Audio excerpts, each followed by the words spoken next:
I hecking love the Antichrist. Devil take my soul. Devil take my soul. Devil take my soul.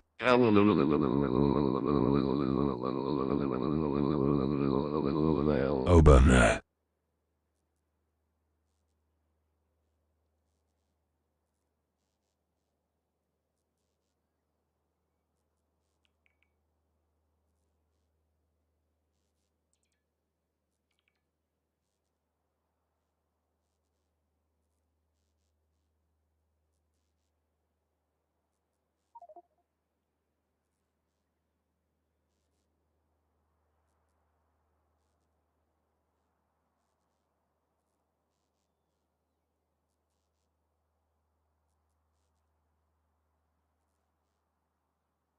Beware. Beware. Oh. No, no, no, no. Beware. BW. Beware. Working for the F by a go.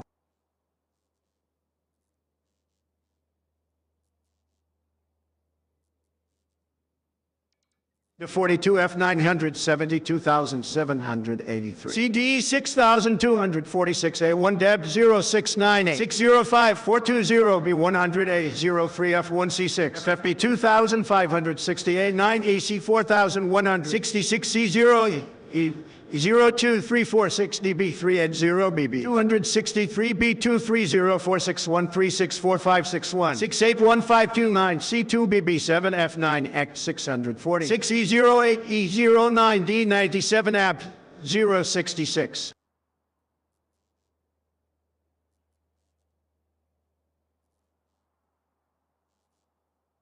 Jabba jabba jab jab jab jab jab banan banana open the jabba jabba jab jab jab jab jab job job open the jabba jabba jab jab jab jab jab banan banana open the jabba jabba jab jab jab jab jab job job open the jabba jabba jab jab jab jab jab banan banana open the jabba jabba jab.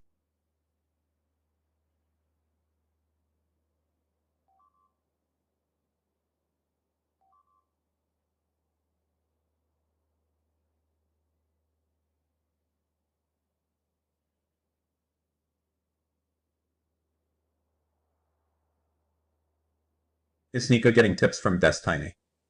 GigaChats take the helping hand.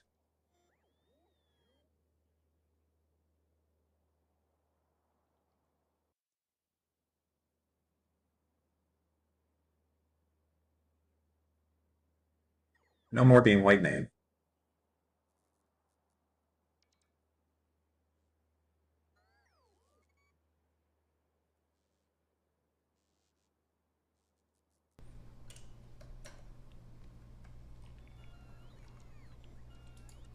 Sire 26 QD 623 VGI1 OCGX RHI Wafu I34.QDix KVMDAD ML 6XLFR Jimena Picov 7 Ma MXCYBLDS H7NV.BDGHTKSD 4 USBX LMGNJQR5 JOB3X 2QLXQD7Q and ZZ53 OL1QMPES6H and OFT9QU if CB2 ICR 6A 3XD 7PLMQU5X JM525 FB Bro, that's my crypto wallet.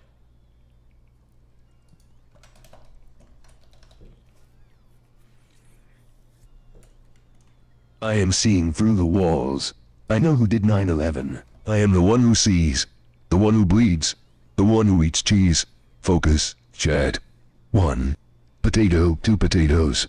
So many cute potatoes. All look so round. Count them. 3 potatoes. 4. L. 1.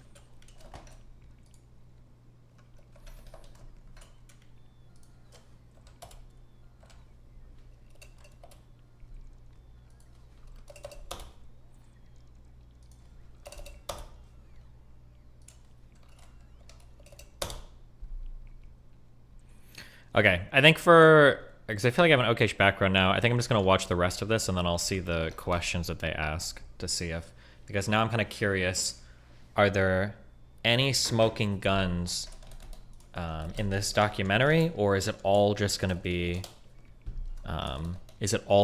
basically like, well, isn't this weird, or isn't that strange, or isn't this, that's kind of what I'm curious about. The final argument against the incompetence theory is offered by researcher Nafiz Ahmed. If we try to explain it by using the incompetence theory, it doesn't make sense.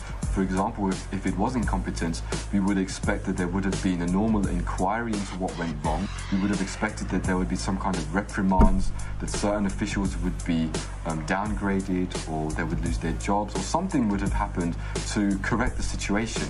But we find that there has been no such reprimands at all. Not only that didn't happen, but the opposite took place. After 9/11, most of the high-ranking people involved in this catastrophic failure were either confirmed to their post or promoted to higher levels. Condoleezza Rice, who had misrepresented the information the government had on the attacks in a sworn testimony, kept her post as National Security Advisor and went on to become Secretary of State in the following Bush administration. General Eberhard, the NORAD commander who didn't think of recalling the war games as soon as he knew his country was under attack, was chosen to lead the newly created U.S. Northern Command, which the Department of Defense has termed the nation's premier military homeland defense organization. Donald Rumsfeld, who acted more like an estranged passerby than the Secretary of Defense, kept his post at the Pentagon and began enjoying the largest increase in military spending after the Vietnam War. Richard B. Myers, despite the total breakdown under his leadership, was promoted to chairman of the Joint Chiefs of Staff, the highest military post in the country. On September 13, confirmation hearings were held for General Myers as if nothing ever happened, while people were still being pulled alive from the rubble at Ground Zero. While at the Pentagon, the military appeared completely aloof from the events unfolding. At the White House, the coordination activities seemed to be concentrating under the firm authority of Vice President Cheney. In fact, the so-called NORAD tapes have revealed that the White House had ground-to-air missiles of their own. Hello there, Washington approach. Make sure that the center does not have anything above our airspace also. The Secret Service is going to start shooting at anything in the air. Yeah, I just got a call from Washington. They said that if there's anything above their airspace, the Secret Service is going to free fire. This exchange, which took place around 10 a.m., sheds a whole new light on one of the most controversial issues of 9/11. The sworn testimony by Secretary of Transportation Norman Mineta to the 9/11 Commission on May 2003. Mineta was being questioned about the events that took place in the PIOC, the underground bunker in the White House, from where Dick Cheney took charge of the situation after convincing President Bush to stay away from Washington for safety reasons. To fully understand the implications of this case, two things must be kept in mind. One is that according to the official version, Flight 77 crashed into the Pentagon at 9:37, while Flight United 93 crashed in Pennsylvania at 10:03. It's on this 26-minute window that hinges the whole credibility of the Vice President on his true role in the September 11 attacks. The second thing to keep in mind is that the order to shoot down civilian airliners came from the President, through the Vice President, only after the Pentagon had been hit. When the third plane hit the Pentagon, the magnitude of the attacks grew dramatically. We didn't know if there were other planes that had been hijacked. So the first decision I made on Air Force One was to give our Air Force orders to shoot down commercial aircraft that did not respond. Is Air Force One normally accompanied by fighter jets? There is a standard plane for Air Force One, right? Does that have any offensive capabilities at all, or is it normally accompanied by other?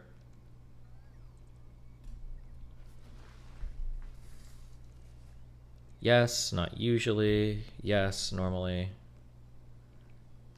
Only in emergencies. Oh no.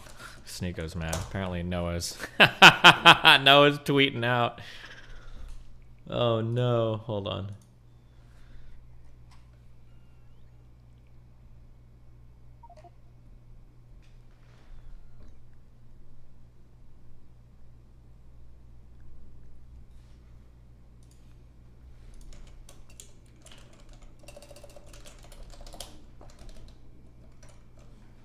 Okay, sorry.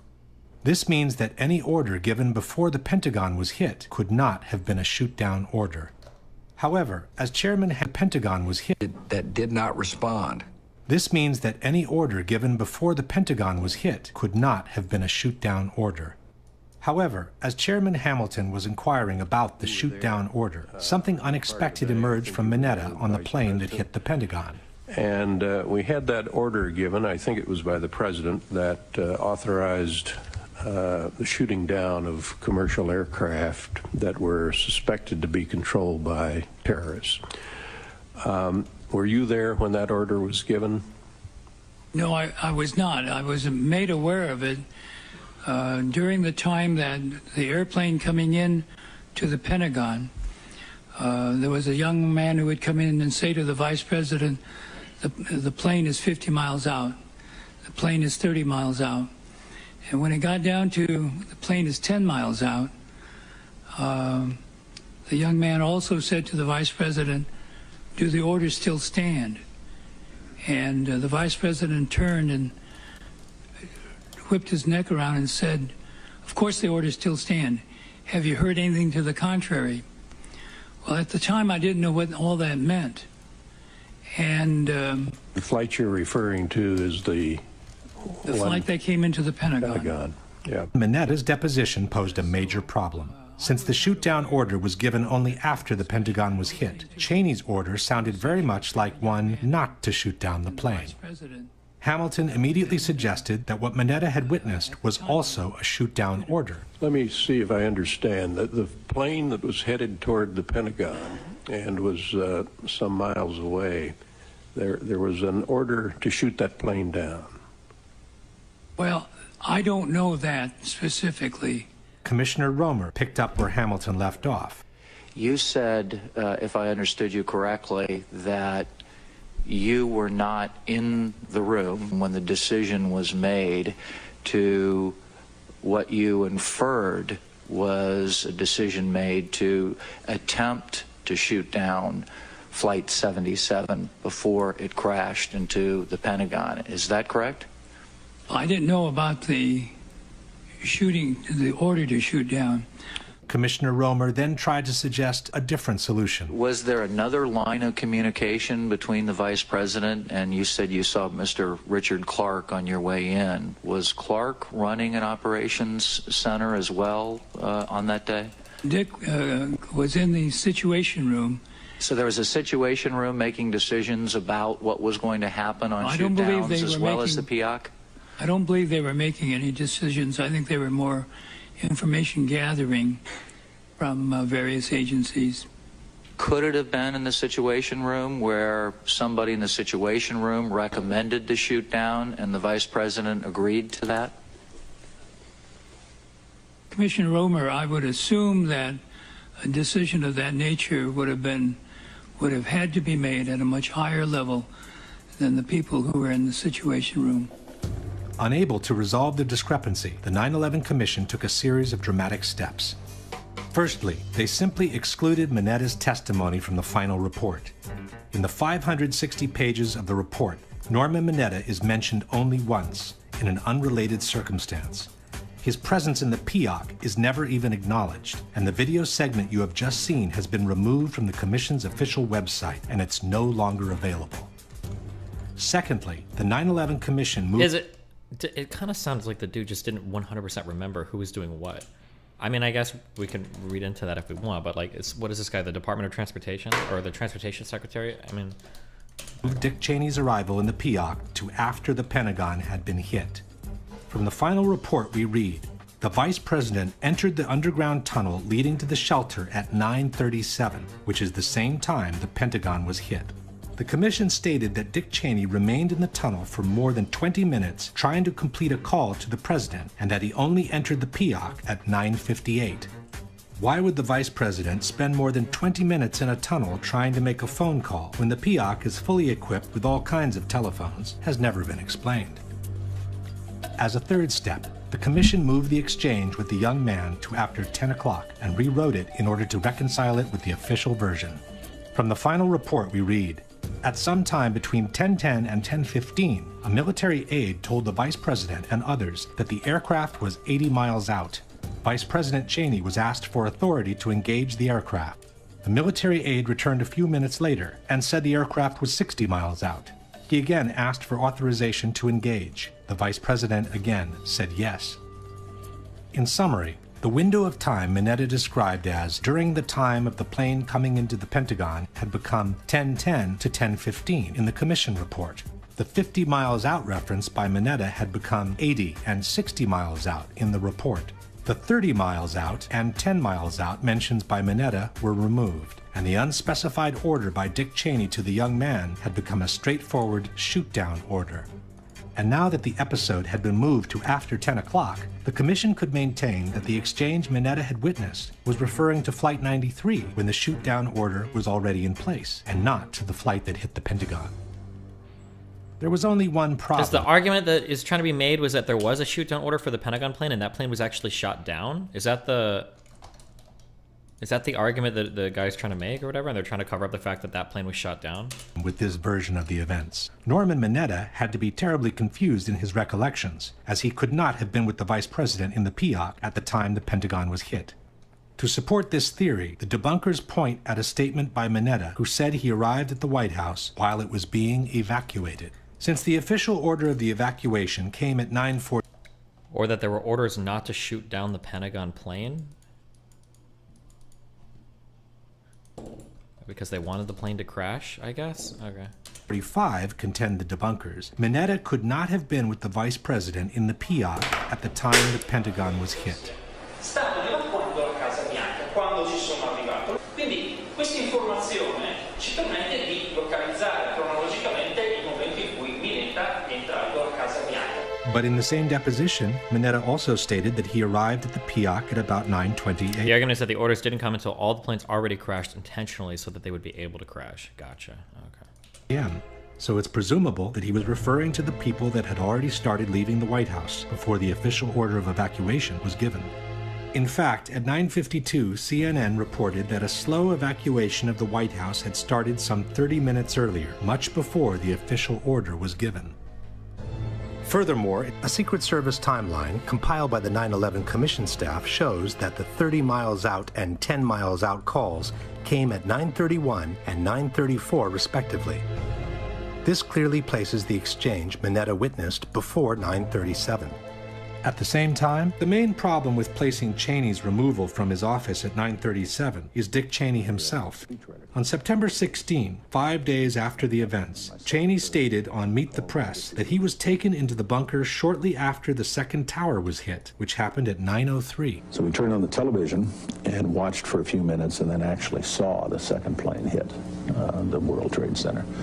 I talked with the president while I was there over the next several minutes watching developments on television, and as we started to get organized to figure out what to do, my Secret Service agents came in, and they hoisted me up and moved me very rapidly down the hallway, down some stairs, through some doors, and down some more stairs into an underground facility. And they did that because they'd received a report that an airplane was headed for the White House. There are also several highly credible testimonies that place Dick Cheney's removal from his office shortly after 9:03. ABC News quoted White House photographer David Borer saying that just after 9 a.m., Vice President Dick Cheney was in his West Wing office when 2 or 3 agents came in and told him, "Sir, you have to come with us." Agents came inside the office and said, "Sir, you have to come with us."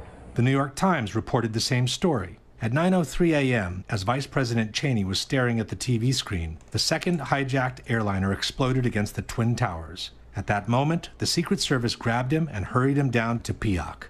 Richard Clarke, in his book Against All Enemies, wrote that soon after the second tower was hit, Cheney began to gather up his papers. As I left, I counted 8 Secret Service agents ready to move to the PIOC. President Bush's secretary, Ashley Estes, stated, "As the second plane hit, it didn't really click exactly what happened. Then I heard a noise, like a body bumping a door. I looked out into a hallway and saw the vice president with the Secret Service. They had kind of lifted him up and were running with him. At that point, it definitely registered what it was." Former Undersecretary of Defense Eric Edelman testified, "I was already down in the PIOC with the vice president when we got word there had been an explosion at the Pentagon." And even after 10 years, Dick Cheney has not changed his story one bit. As we watched, we saw the second plane strike, and then we knew it was a terrorist attack. Then my Secret Service agent, lead agent, came. I really hope they talk about the facts of this instead of just a bunch of random points. So I think the goal, so now I understand, and now this, so my original hope was going to be that they would list out some facts that are contrary to the original narrative, and then we would basically go on a fact-finding mission using different sources from probably internationally around the world based on what the Al-Qaeda said, what bin Laden said, what the official reports say, and then we try to get to the fact of the matter. But it sounds like this is like it's going the less interesting route, where the goal is basically to just show as many what it thinks are plot holes in the official story as possible. Like, oh, well, he said he was here at 9:37, but he was actually here at like 10:02 or whatever, or like this couldn't have been this because they said this or whatever. But there's not going to be a single shred of evidence pointing towards a conspiracy. When I say conspiracy too, I don't mean like conspiracy. I mean like a plan or a plot. There's not going to be any evidence of that. It's just going to be a bunch of like, well, you know, he said this was here, but this guy said this, and they were off by 10 minutes and blah blah blah. So at the end of the day, there's not really anything I can say other than like maybe somebody misremembered, maybe somebody got a time wrong, maybe. But then on their end, it's going to be like, well, no, actually there was a plot to intentionally have the planes crash into the World Trade Centers in the Pentagon, but they have absolutely not a single shred of proof for that. So it's just like, but I don't know. We'll finish watching. Maybe some other stuff will come out that we can research. We'll see. Bursting through the door of my office and said, "Sir, we have to leave now." While all these testimonies clearly placed Dick Cheney in the PEOC by the time the Pentagon was hit, the 9/11 Commission has admitted that the 9:37 entry time by Dick Cheney in the tunnel was based on alarm data which is no longer retrievable. And, most important of all, Mineta himself recalls being with the Vice President by the time the Pentagon was hit. So then someone came in and said, Mr. Vice President, there's been an explosion at the Pentagon. In the course of time, Secretary Mineta has never changed his story, repeatedly confirming both the location and the timing of the event. And then all of a sudden, as I was talking to him, he said, I lost the bogey, lost the target. I said, well, where is it?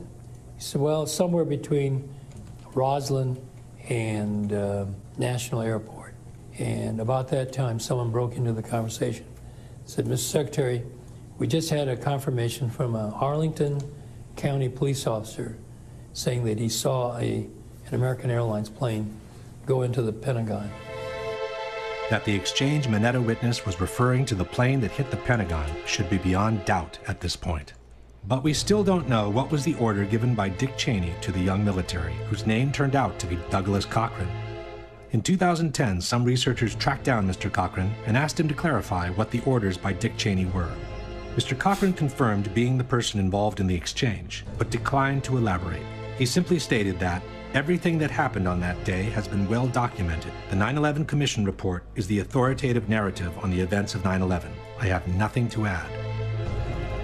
In fact, it turns out that in 2004, the 9/11 Commission did interview Douglas Cochran, military aide to the Vice President, on the inbound aircraft and on the shoot-down language used. But his interview has been withdrawn from public access, and to this day, it remains classified. Uh-oh. While we wait for that document to be declassified, we can piece together the information we already have. 1. The sky over Washington is Class Bravo, restricted airspace. It's called Prohibited Area 56. In order to enter it, an airplane must have clearance from air traffic controllers, active two-way radio communications, and its transponder must be on. Otherwise, it's to be considered hostile and it could be shot down. 2. As explained by former Secretary of Defense Caspar Weinberger, in a time of crisis, the Washington airspace goes into an actual lockdown. You would do what is being done, and that is closing off the entire airspace so that you, in effect, the whole Washington area is a no-fly zone, so that any planes that can't identify themselves that get into that are to be shot down. 3. The White House had ground-to-air missiles of their own. Hello there, Washington approach. Make sure that the center does not have anything above our airspace also. The Secret Service is going to start shooting at anything in the air. 4. As the unknown... Is that the only thing that it has for that? Because Secret Service shooting at anything in the air could theoretically just be referring to small arms fire, right? It doesn't necessarily refer to SAMs or anything. Unless somebody has any other piece of information. That seems a little bit like a stretch to just assume that that means that, unless you have reason to believe... it wouldn't surprise me if the White House did have... some sort of like anti-air capabilities. Like if it came out that like, oh, they do, I'd be like, oh yeah, that makes sense. But I feel like just that audio clip alone could have meant shoulder-mounted missile launchers, like Stingers, maybe. I don't know. Someone said that in the chat, or other small arms, possibly. I don't know. Not sure. An airplane was approaching the protected airspace. It had no clearance from air traffic controllers, no radio communications active, and the transponder was off. He said, we're tracking an airplane coming in, but the transponder has been turned off. So we don't have any identification on the airplane. We know it's coming in fast. A representation of the FAA radar scope based on information obtained by 2020 shows the plane headed straight for what is known as P-56, Prohibited Airspace 56, which covers the White House and the Capitol, at a speed of about 500 miles an hour, with no radio contact whatsoever. It would be unprecedented for a commercial plane to come screaming through your airspace at that kind of speed, unidentified, without making some type of communication. This made it a perfect candidate for a shoot-down, especially after 2 towers in New York had already been hit by an airplane. 5. The Secret Service had known about the incoming airplane for the last 30 minutes, so it's presumable they would have been ready to shoot it down if it became necessary. One of them approximately 30 minutes out, one of them approximately 45 minutes out. So we knew we had some time, but little time. Our supervisor picked up our line to the White House and started relaying to them the information. We have an unidentified, very fast-moving aircraft inbound toward your vicinity. Despite all this, no one moved a finger as the unknown threat kept rushing towards the Capitol. Someone came in and said to the vice president, there's a plane out about 50 miles out. As the one nearest us got closer and closer, 6 minutes out, 5 minutes out. The same person said to the vice president, Mr. Vice President, there's a plane 30 miles out. The Washington controllers came up on the speakerphone. They started counting down 10 miles to the White House. Young man said, Mr. Vice President, the plane's 10 miles out. Do the orders still stand? And the vice president sort of whipped his head around and said, of course they do. 9 miles from the White House. 8 miles to the White House. 7 miles west, and it went 6, 5, 4. All the way down to 1 mile from the White House. But no missile was fired. Undisturbed, the plane turned around and went on to strike the Pentagon, causing the death of at least 125 people between military and civilians on the ground. Question: the Secret Service knew about the incoming plane for the last 30 minutes, was following it on radar.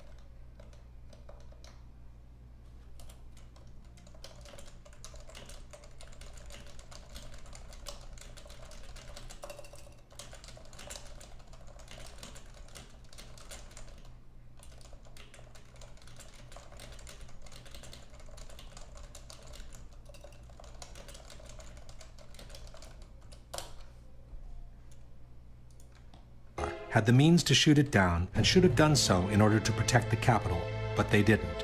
Why?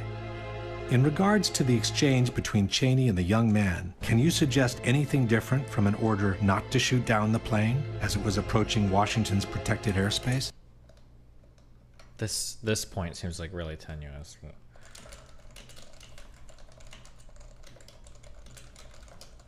nice typo.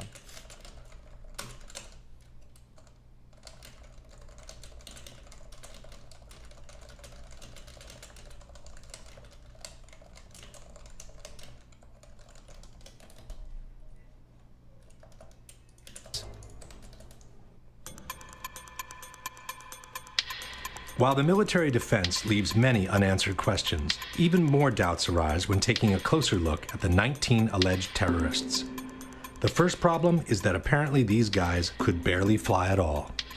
While they are known to have taken some flight lessons with small single-engine airplanes, none of them had ever flown a jet before in their life, let alone a large commercial airliner, which is obviously a league of its own. Adam Shaw is an acrobatic pilot and a flight instructor with 6,000 hours of experience, half of which spent flying upside down. For people who are really piss-poor student pilots, to be able to get in the cockpit of big jets and fly them as accurately as they were flown, at close to max speed, and be able to hit the trade towers, The idea that someone could make the transition from a small single-engine plane traveling at 100 miles an hour to a commercial airliner traveling at 500 miles an hour without a long, exhaustive training is very hard to believe. People don't realize that to hand fly an airliner... What was the model of the plane that one employee stole and flew in Seattle?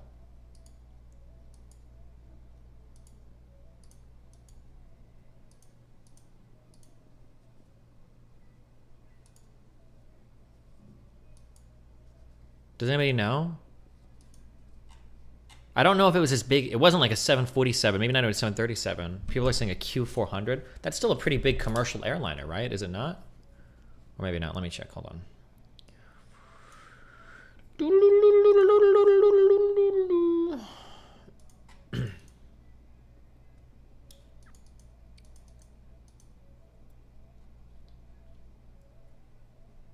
Okay, Q400. This is like what? Is this like a 20 passenger plane? 10, 20, 30, 40 maybe?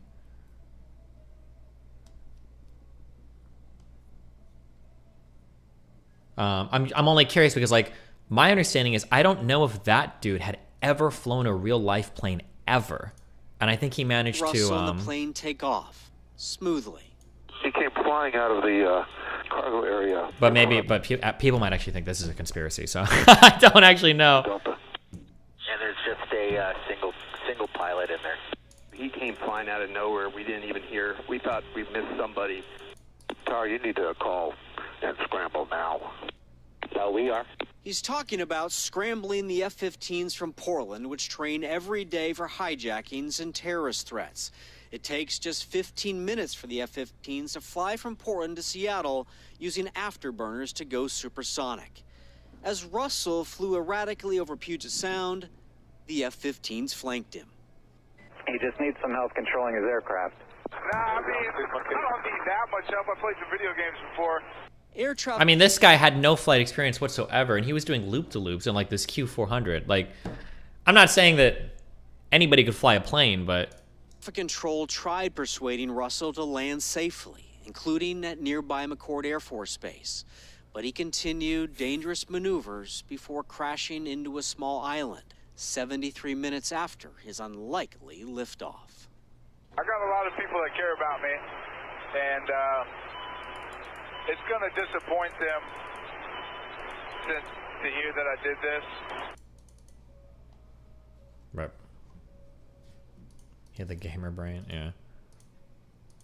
At those speeds is extremely difficult, and particularly if you're a novice, because a novice... You also have to take in mind, too... Now, I don't know if you would ever say this as a hijacker, but when you go to take lessons, you know, you don't really have to learn how to take off and land that well either. You're only really trying to hit something. But it's learned in little airplanes. They over-control everything. To justify this apparently impossible transition, the debunkers maintained that the terrorist had spent some time in flight simulators, and that the equipment they encountered in the Boeing cockpits on September 11 was similar to the simulators they had trained on.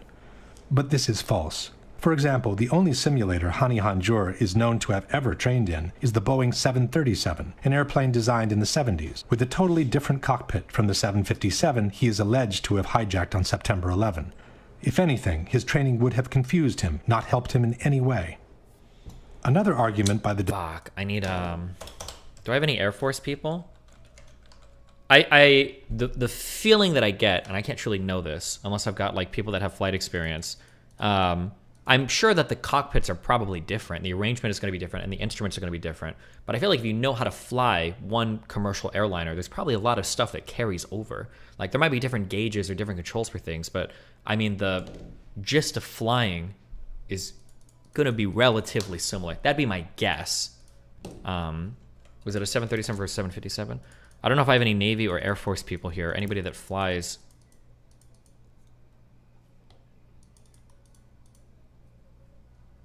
I can fly a helicopter in Call of Duty.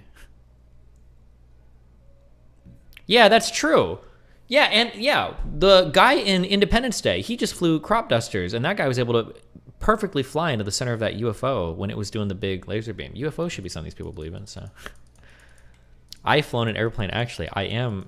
Well, if you are an Air Force dude or a Navy guy that flies planes, shoot me an email. I'm curious on that. If you learn how to fly, if you can fly one commercial jetliner, do you think you could roughly navigate like the instrument cluster of any other commercial jetliner, or do you think it would actually be like prohibitively difficult? I'm curious. Debunkers is that all the hijackers really had to do once in the cockpits was to set the automatic pilot in order to reach their targets. Did your mom fly planes? She was an electrical engineer. E l'aereo va automaticamente a raggiungere la destinazione richiesta. Quindi io faccio, non so, JFK e lui mi porta all'aeroporto Kennedy. Appena io sono in vista dell'aeroporto Kennedy, prendo in mano i comandi e mi schianto contro le torri. But this is hardly what happened on September 11. Dave Bottiglia is the air traffic controller who followed the hijacking of United 175. Now as I'm watching, United 175 makes a hard left-hand turn and starts climbing. Not only did he make a sharp turn, but he also climbed 3,000 feet in a matter of approximately 1 minute, which is a very fast rate of climb. This is something that we have never seen before. After the sudden ascent, the plane started a breathtaking descent toward the ground. We were counting down the altitudes, and they were descending right at the end at 10,000 feet per minute. That is absolutely unheard of for a commercial jet. This is certainly not the way the automatic pilot would have taken you to Kennedy Airport. It is unbelievable for the passengers in the back to withstand that type of force as they're descending. They're actually nosing the airplane down and doing it what I would call a power dive. At 9:01 a.m., United 175 is hurtling at more than 400 miles per hour toward the Statue of Liberty and New York Harbor. One of the controllers started counting out the altitudes, and he says, my God, he's going down at 8,000 feet a minute. Now it's 10,000 feet a minute. And he counted off 8, 6, 4, and he says, my God, he's in the ground on the next hit. But he was not. According to the official version, Marwan al-Sheikhi, a 23-year-old who has never flown a jet before in his life, levels the course, visually identifies the target, and performs a spectacular banking maneuver that brings the 767 to hit the South Tower under the... Okay, here...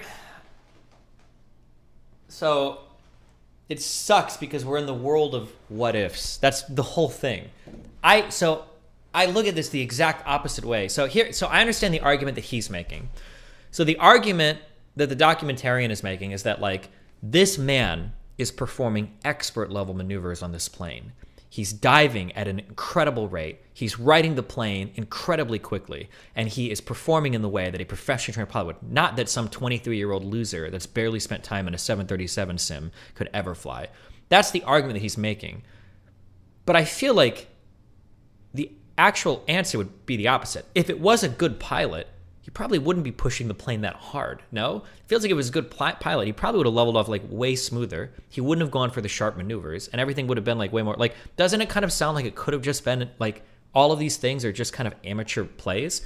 Like you can see people do crazy shit in cars sometimes because they don't know what the fuck they're doing, but it doesn't mean they're a good driver. It just means that they're pushing it too hard. My guess is going to be that this isn't a guess. I know this to be true. Airplanes are unbelievably, do I say over-engineered? Over-engineered. There's a lot of safety factors on airplanes, like the recommended, ascent, descent, how many engines they can fly with, the wings, and all this. Like a lot of this is meant to take a lot of damage and still be able to function well.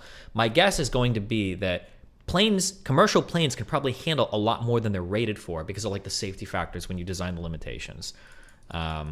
Like on one end, his maneuvers worked. But on another end, there was probably a high risk of like the stress tearing parts of this plane apart, you know?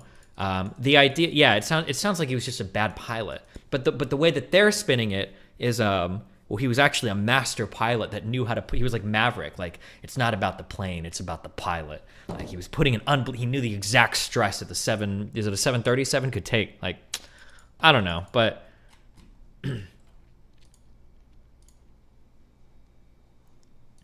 World's astonished eyes.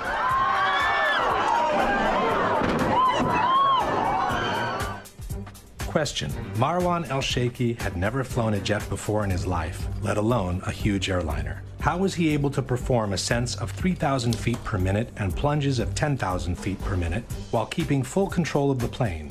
Yeah, like for this question, if it was a really good pilot, why wouldn't he have just flown safer, right?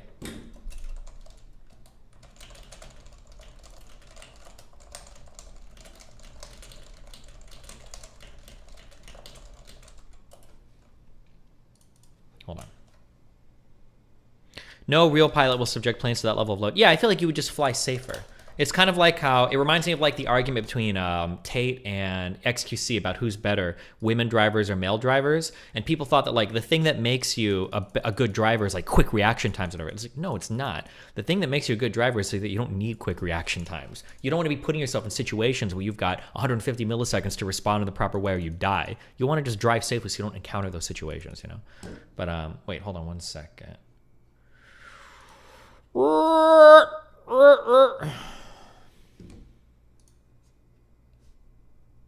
Why every time I tweet something, I always get like 2 girls will message me and be like, I think that tweet was about me. It's not about you. I literally, people post random shit sometimes on my tweets and I just repost it because it's funny. If you're listening to my stream, I'm not ever tweeting about you. Please.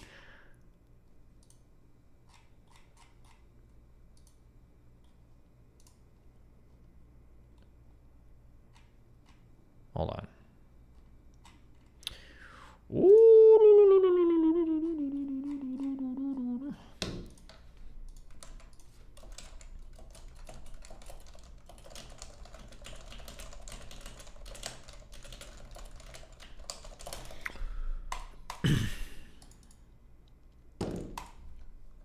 Am I sharing my Word document? No, my Word document is just random shit. I'm copy pasting to keep my head straight.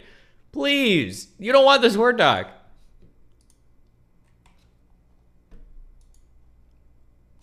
Okay.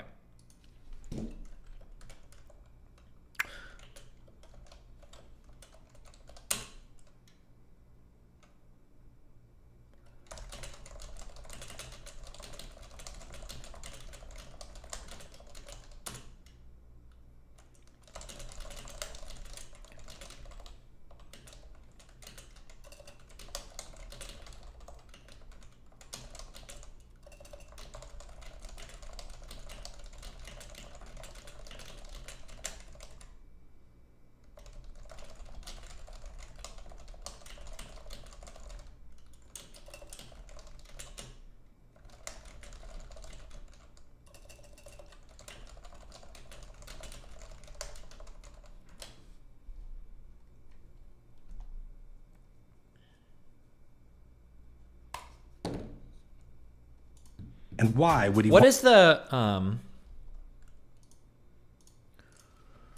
calculate G-force? What is the G-force of?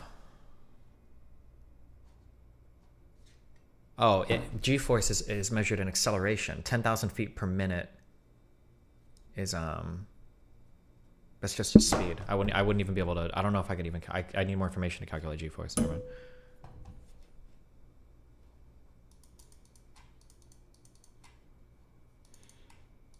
Want to take such unnecessary risks, including collisions with other airliners. G-force or what? Well, he's saying like, how could he control the airplane plunging at 10,000 feet per minute? So when you think of like, how could you control? I'm thinking like, are you getting thrown around in the cockpit? Well, if it's just like, even if it's a pretty dramatic speed going downwards, like, I mean, it's not like they're pulling like insane G's or something. It's not like they're like getting thrown around. That's I was just curious if it's like, because if he had a calculation where it was like the plane would have been pulling like 11 G's during this maneuver, it's like, oh shit, that's pretty wild. But if like the acceleration is dramatic but not unbelievable, and I mean like it's not that unbelievable that they would maintain control of the plane, you know? Instead of flying safely with the autopilot towards the intended target.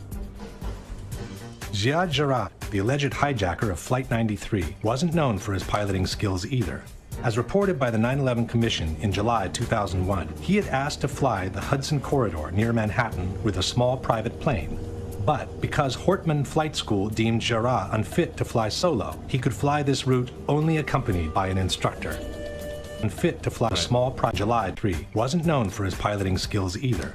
As reported by the 9/11 Commission in July 2001, he had asked to fly the Hudson Corridor near Manhattan with a small private plane. But because Hortman Flight School deemed Jarrah unfit to fly solo, he could fly this route only accompanied by an instructor. Yet we are asked to believe that only 2 months later, the same person was able to fully control a 100-ton airliner and perform some extreme descending maneuvers observed by Cleveland's air traffic controllers. I see this plane climbed up from his assigned altitude to 35,000 feet to 41,000 feet, turned around and aimed right back at where we were, and descended rapidly. And when a plane descends too fast, the computer can't keep up with it. Ziad Jarrah had never flown a jet before in his life, let alone a large airliner, and even his experience with small airplanes was rather poor. How could he perform a descent so fast that the computer can't keep up with it while maintaining Yeah, I feel like this is a backwards argument. If he was a better pilot, he would have just descended slower. Yeah. There's like no way to argue against it. Like, well, couldn't he have flown it a different way? Yeah, I guess he could have, but it's not like the maneuvers that he's doing are unbelievably complicated or sophisticated, right? If this guy was like outrunning fucking Scud missiles at like a 737 or doing some crazy, it's like, oh, holy shit. But it's like, he descended very quickly and he was a bad pilot. It's like, okay, those two things might literally go together. I don't know. What do you want me to say? Like, what? Experience with small airplanes was rather poor. 4 hours of this horrible documentary left.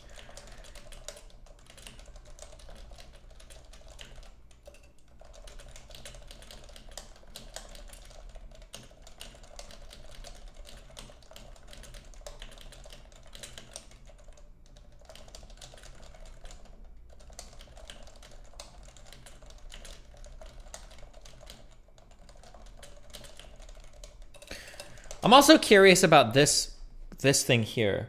He keeps saying risking collisions with other airplanes.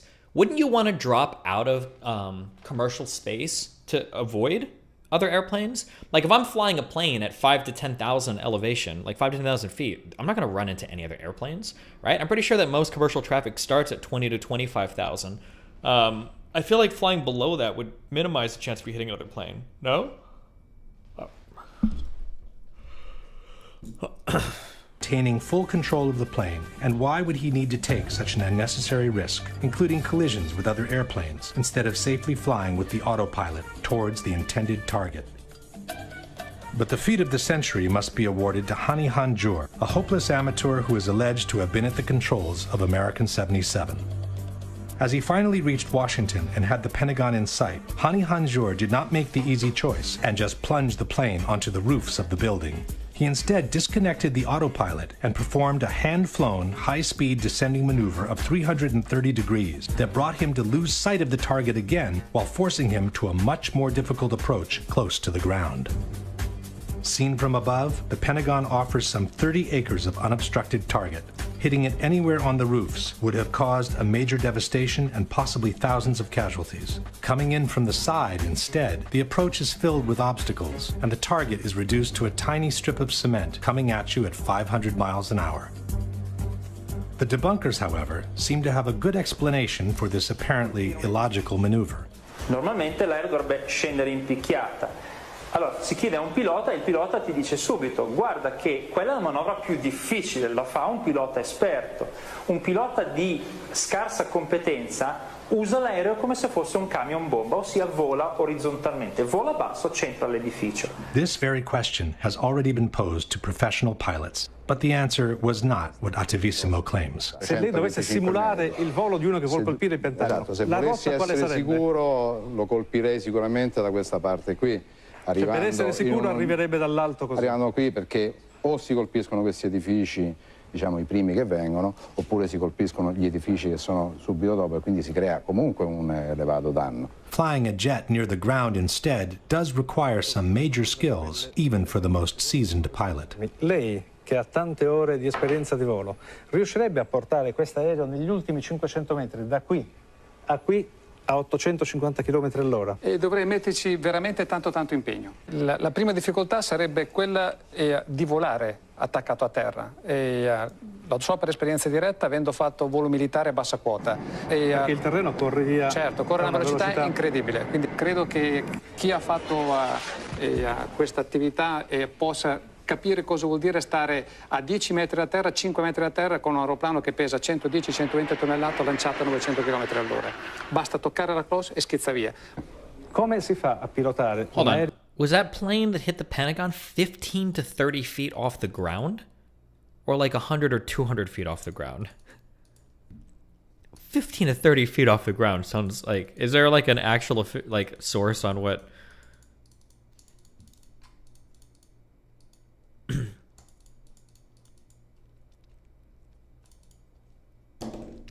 For how long?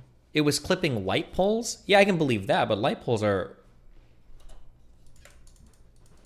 It was eventually at least only... Yeah, well, eventually it was 0 feet off the ground.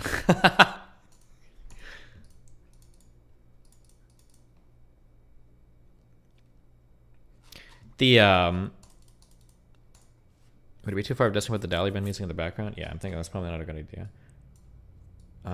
Fuck, what was I just gonna say? I don't remember. Oh, another thing too, it's difficult if you're trying to not hit anything. If he's trying to hit something, yeah.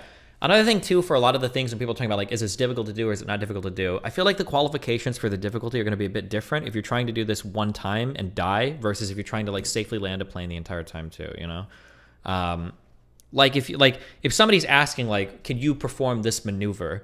I think the answer to that question is going to be different. It's like, could you perform this maneuver and like safely recover your aircraft, et cetera, or like, could you do this one time on a suicide mission? I feel like it's going to be a lot different. But wouldn't the air pressure be way different the closer you are to the ground? I don't think being close to the ground, if the jet is pushing from behind, I don't think that would impact it like it would like a helicopter or something else. But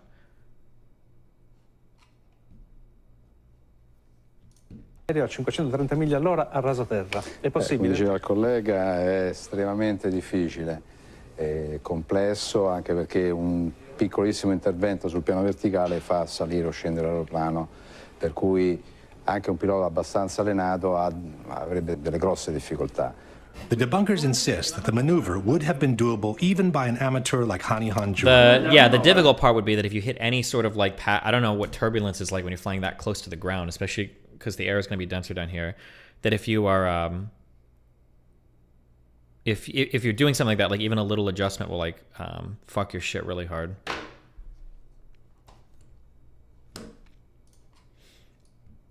Pentagon security cam footage of the plane hitting. Oh my god. Is this a video? Am I fucking retarded? Play. Oh, here we go.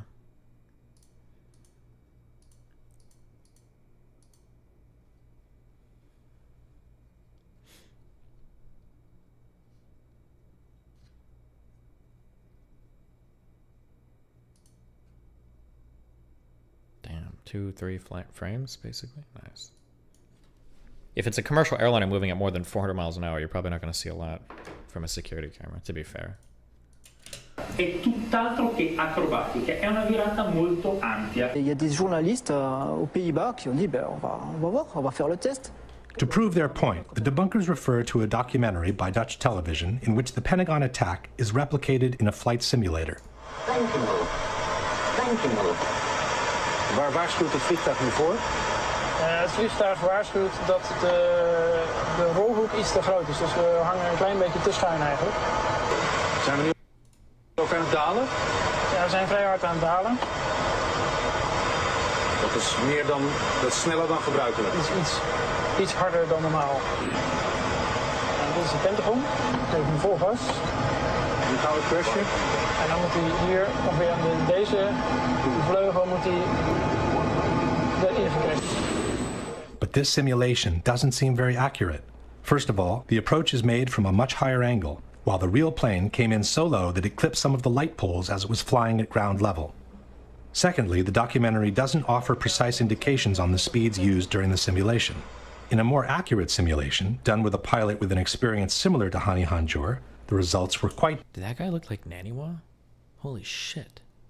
Accurate simulation, done with a pilot with an experience similar to Hani Hanjour, the results were quite different. Okay, you're 311 knots. You want to go all the way around? Yeah, because I want to get back towards the city here. Yeah. You can feel it right now. You feel the G-forces? Yeah. Oh, yeah. All right. Go for it. Go towards it. You're 360 knots. There we go. You're 424 knots. And again, your radius of turn is becoming so great. Yeah, you that can't it's do hard. anything. Keep it turning, keep it turning, keep it turning, keep it turning. Now go down, dive for it. Yeah, yeah. There's 500 knots. Keep it going. It's very touchy. I can understand. Now you're going on your back. You're going on your back. Keep What are they doing? You hit something, but obviously it was not that building. 370 knots. Oh, come on. Hang on. I'm going to get him. I'm going to get him. Wait, this is the professional pilot. This guy's like an amateur trying to do it, or? 440 knots. You're going on your back. I missed him. I missed again. There's no denying it's incredibly difficult, especially with that turn that the NTSB data said Flight 77 made. Well, wait, does this guy have any flight experience at all, or is he actually like a 100% complete amateur? And then he levels off and then pretty much just guns it straight in. That straight path right in is really incredibly difficult. Correct. I couldn't do it. You couldn't do it. Not at that speed. Not at 500 knots. In fact, the air traffic controllers were so impressed with the speed of the maneuver, they thought they were looking at a military jet. But nobody knew that was a commercial flight at the time. Nobody knew that was American 77. What did you think? It was a military flight of some kind? I thought it was a military flight. It was really moving fast. It was moving very fast, like a military aircraft might move at a low altitude. Air traffic controller Danielle O'Brien stated, "The speed, the maneuverability, the way that he turned, we all thought in the radar room, all of us experienced air traffic controllers, that was a military plane. You don't fly a 757 in that manner. It's unsafe." Several military and civil pilots it is unsafe. Have expressed their skepticism about the maneuver. Commander Ralph Kolstad is a former fighter pilot, air flight instructor, and a retired commercial pilot with 27 years of experience. At the Pentagon, he stated, "The pilot of the Boeing 757 did quite a feat of flying. I have 6,000 hours of flying in Boeing 757s and 767s, and could not have flown in the way the flight path was described." Sure, but again, 6,000 hours in commercial, like, passenger experience. You're never flying a plane in that manner, right? Like, that's not even you would never do that. Commander Ted Muga, former civil and military pilot. "I just can't imagine an amateur even being able to come close to performing a maneuver of that nature." Captain Russ Wittenberg, a former fighter pilot and an airline pilot for 35 years. "For a guy to just jump into the cockpit and fly like an ace is impossible. There is not one chance in 1,000. To expect the alleged airplane to run these maneuvers with a total amateur at the controls is simply ludicrous." To be able to fly that curving, descending, high airspeed trajectory into a very low building, you have to be Chuck Yeager to fly that trajectory. Not only was Hani Hanjour no Chuck Yeager, but apparently he was a terrible pilot with small planes as well. An instructor from one of his flight schools stated, "Hani Hanjour was not someone cut out to be a pilot. He had no motivation, a poor understanding of the basic principles of aviation, and poor judgment, combined with poor technical skills." The debunkers contend that Hanjour had obtained a regular pilot's license, and therefore he had to be able to fly.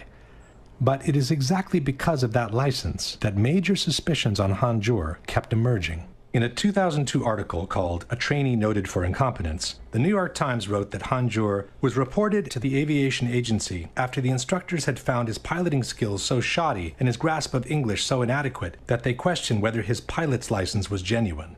The article concludes quoting a former employee at the flight school who said, "I'm still to this day amazed that he could have flown into the Pentagon. He could not fly." What is the alternative that there were like official U.S. pilots on these planes, or that they were like remote controlled? Is it even possible to remote control a plane in 2001? Would that technology even exist, or that like maybe the autopilot paths had been pre-programmed into the plane? I wonder what the alternative he'll suggest is. At all. The manager of another flight school in Phoenix said, "I couldn't believe he had a commercial license of any kind with the skills that he had." At yet another flight school in Maryland, instructors found he had trouble controlling and landing the single-engine Cessna 172. This was confirmed in this radio interview by Neela Sagadevan, a pilot and an aeronautical engineer. I got to say something about Hani Hanjour. I've spoken with two of his flight instructors. This guy could not solo a Cessna 150. It's a little single-engine two-seat trainer. And what I mean by solo, it's a pilot's first time out without anyone else in the cockpit with him. It's the most simple, most fundamental flying exercise one can engage in. You're seated inside the aircraft, you hit the power, you take off, make a couple of 90-degree turns, maximum altitude of around 900 to 1,000 feet, come back and land. You're saying this alleged hijacker, Hani Hanjour, could not solo a 150? He could not solo. In fact, one of his flight instructors, and I quote him, he said, the man could not fly at all. How could an amateur who was deemed unable to fly solo in a Cessna 150 had a poor understanding of the basic principle? Hold on, let me warm some food up. You ever watched comic or libertarian Dave Smith talk politics? Nope.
Of aviation and had never sat once in the cockpit of a 757 suddenly become able to control such a large airliner flying at top speeds.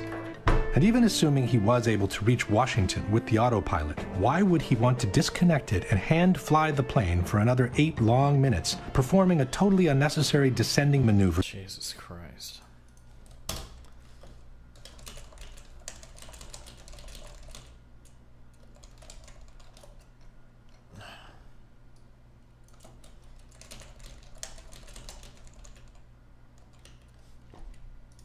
That A, would have drastically increased his chances of an unwanted crash, B, would have increased the danger of being intercepted, C, would have made him lose sight of the target again, D, would have forced him to a much more difficult approach near the ground, sight of the target again, would have increased the danger, A, would have drastically increased his chances of an unwanted. Oh my God.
Wanted crash, B, would have increased the danger of being intercepted, C, would have made him lose sight of the target again, D, would have forced him to a much more difficult approach near the ground, E, would have shrunk the target to a tiny strip of cement, F, would have limited the possible damage to the external rings only, when he could have maximized.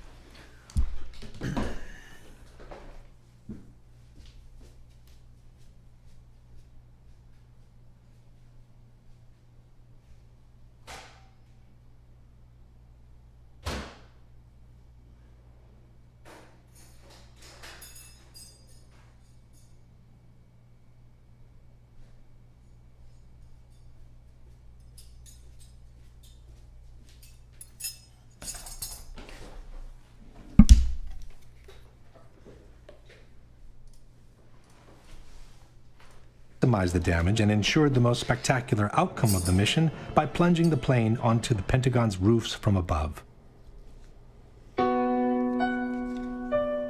It should be noted that such an illogical maneuver from a terrorist's point of view becomes almost mandatory if seen from the opposite side of the chessboard. If the operation was in fact orchestrated by someone within the military, no one would want a 757 to plunge from the sky onto the Pentagon's roof. That would cause a major devastation, cost thousands of lives, and possibly kill generals and even the Secretary of Defense.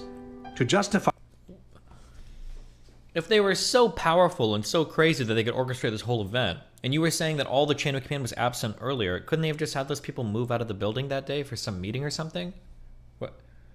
By the claim of having been attacked, all that was needed was a strike on the side wall in a less populated area away from the top brass offices, where the number of casualties would be kept to a minimum.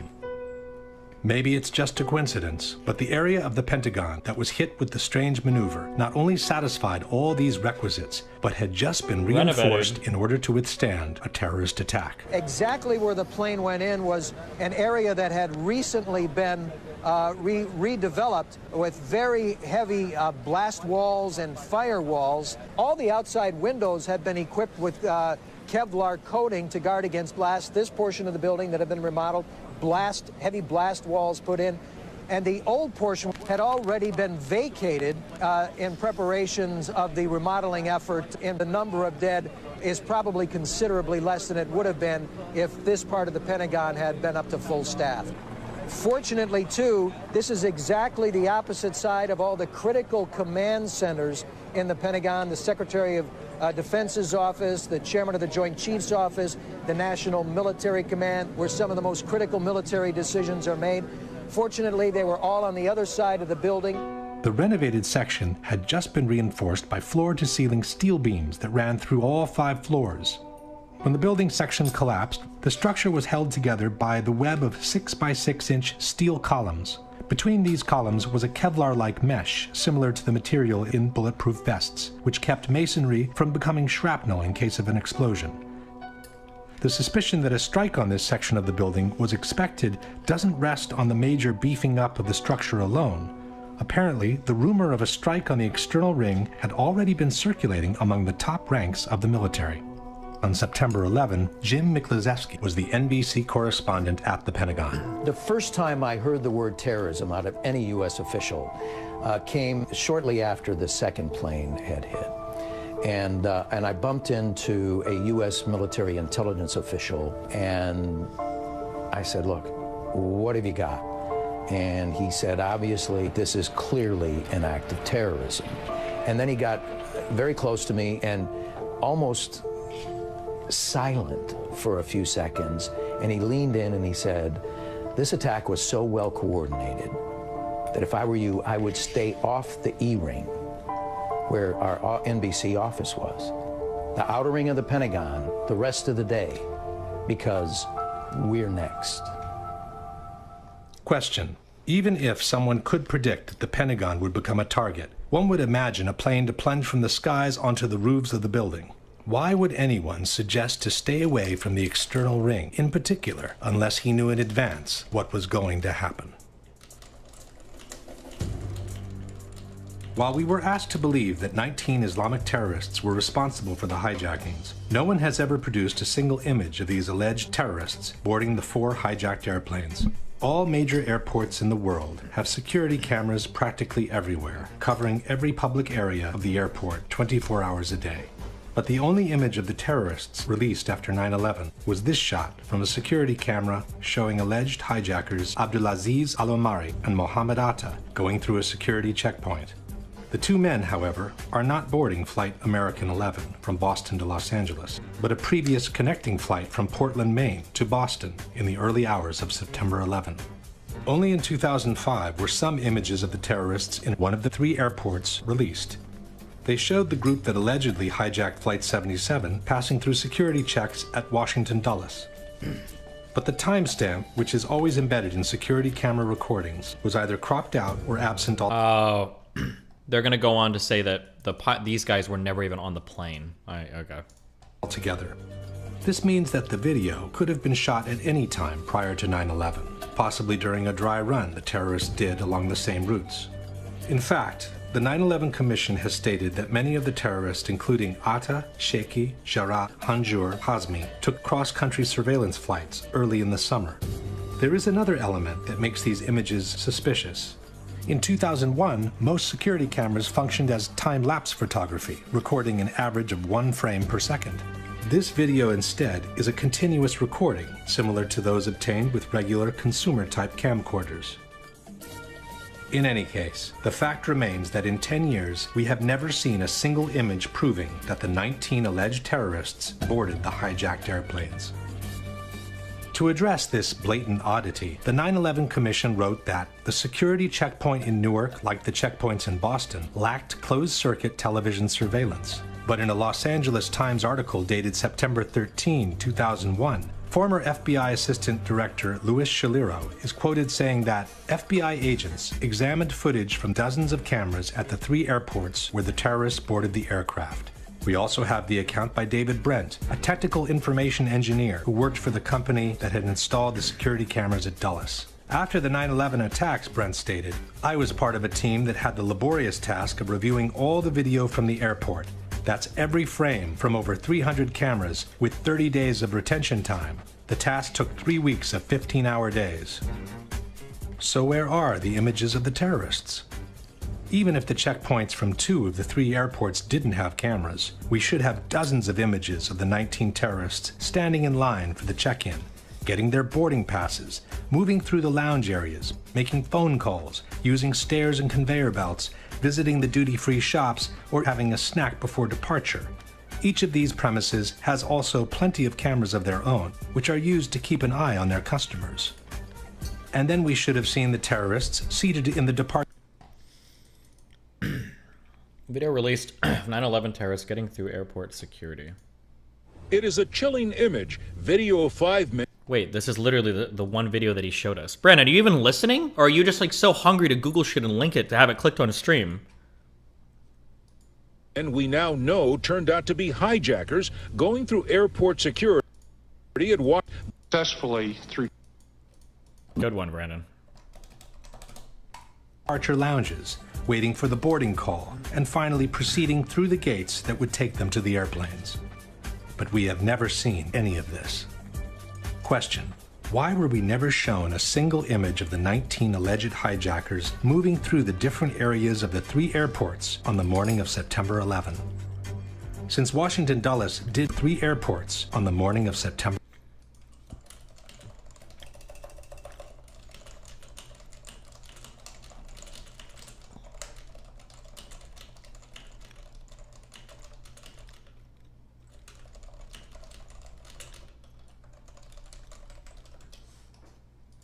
11. Since Washington Dulles did have security cameras,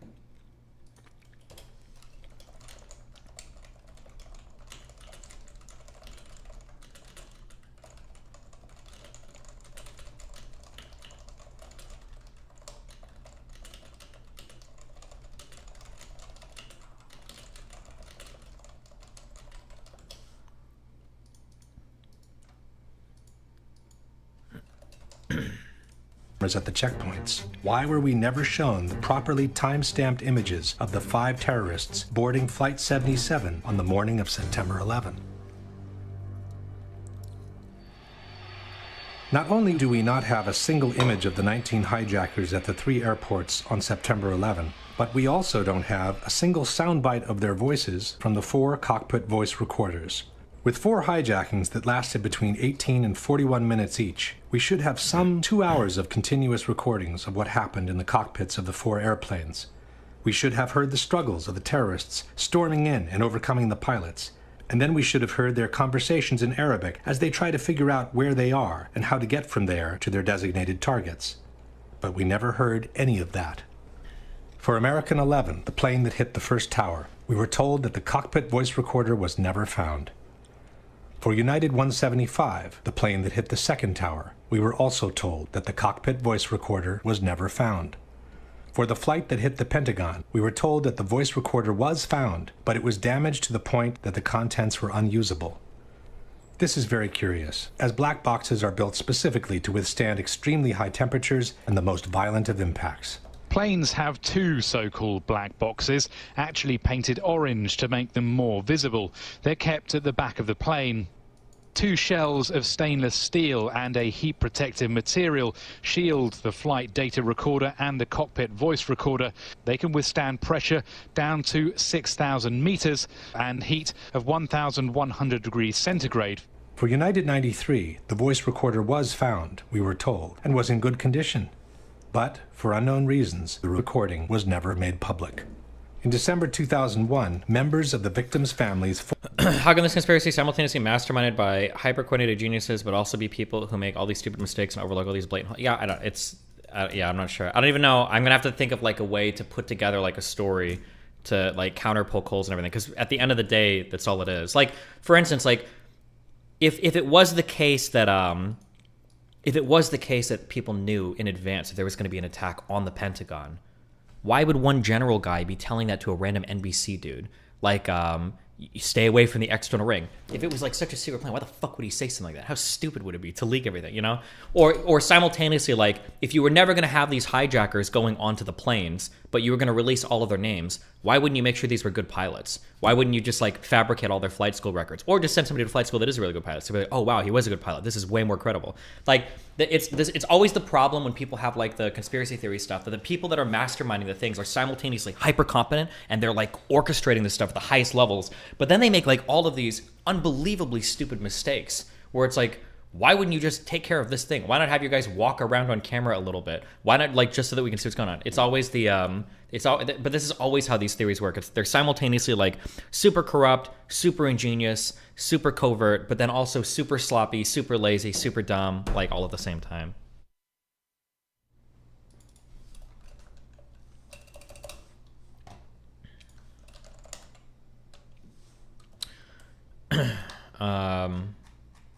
Wait, you said the same thing about Shkreli? And he's going to get away with it? Maybe stop being so naive? I don't know what that's supposed to mean. I'm pretty sure Shkreli's reputation is pretty fucked now, but...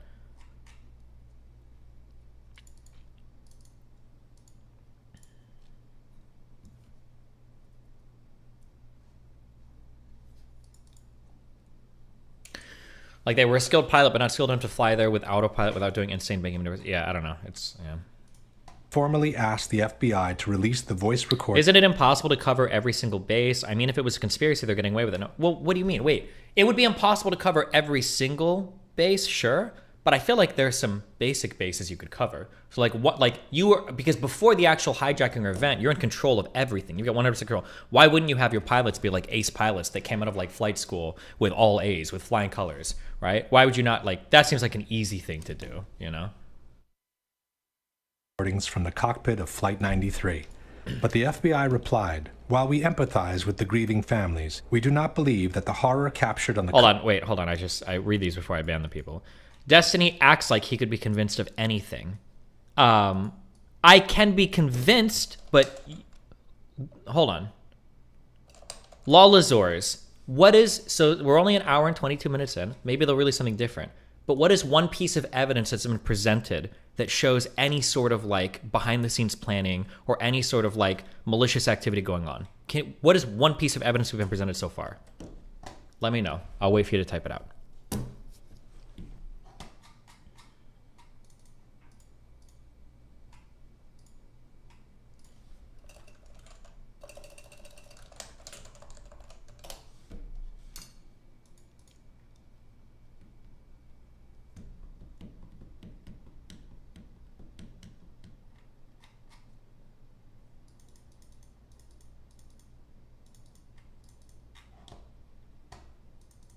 There's just like, there's nothing. It's all just like, well, that Mendele guy or whatever the fuck his name was, well, he got a time wrong on something, or that, like, it's...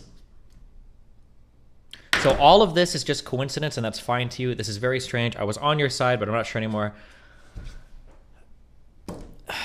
There are different ways that people view the world, and if you view the world in a way where if you see coincidences and then all of a sudden that's enough to make a story for you, I don't know how I'm supposed to reach you. I can't convince you of anything. Like, you're the type of person that could be convinced of anything if enough coincidences were laid out in front of you. But that's a flaw in understanding your own cognitive biases, and it's an epistemic flaw in terms of how you view the world. But without like telling you to like go take a basic psych class or a basic, you know, prop logic class or something, I don't know how I can reach you. Like, I could show you for any scenario, maybe that would have to be the convincing thing. For any particular scenario, you could string together any number of coincidences and go, isn't that kind of weird? But at the end of the day, if you have a critical mind, what you should be thinking is like, okay, yeah, these coincidences are pretty weird. Can you tie them together for me? Can you show me one thing that actually explains everything? But it's not. There's not a one thing. You're fighting with shadows. It's drawing constellations. Like, well, isn't it weird that those guys, you know, weren't available on that day? And isn't it weird that Rumsfeld did that? It's like, yeah, I guess it is kind of weird. Can you explain that? Is there like a thing that is tying this together? Well, I think there is a secret thing going on, but I don't have any evidence of any of that whatsoever. Like,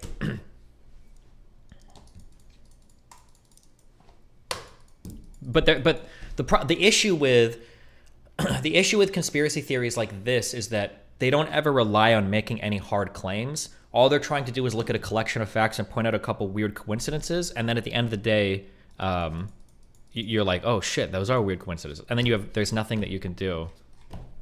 So like, even like this guy in chat, 10,000 coincidences later, nah, I don't believe anything was going on here. But like, let's flip it around. Look at you. You're giving me 10,000 coincidences, but you can't give me one smoking gun. You can't give me one, like, you're telling me that people were so loose-lipped in the Pentagon that they were leaking that there was going to be an attack to NBC reporters and correspondents, but nobody leaked anything credible? There's not a single shred of anything tying anybody to any of this anywhere for the hundreds or thousands of people that would have been involved? Nobody? Even though you have 10,000 coincidences? Do you think it might just be the fact that with any huge, large-scale event like this, you can find a ton of weird coincidences for a lot of things that are going, like, it happens all the time. Like,